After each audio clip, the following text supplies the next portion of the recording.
Hey guys, let's go over the seated dumbbell strict press. So in our programming, a lot of times we do this as an accessory movement to help strengthen the muscles in the shoulders, triceps, and even benefits the upper back a little bit. So with this, you'll need a set of dumbbells as well as a bench. So we want to stay nice and tight in our core. The head of each dumbbell will rest on the shoulder.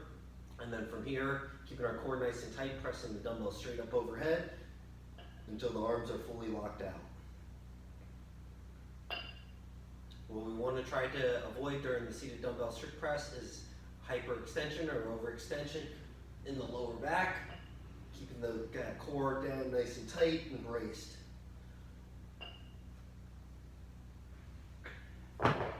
We'll typically perform these seated dumbbell strict presses in higher rep type sets to help with that hypertrophy and muscle building benefits that you get. And that right there is a seated dumbbell strict press.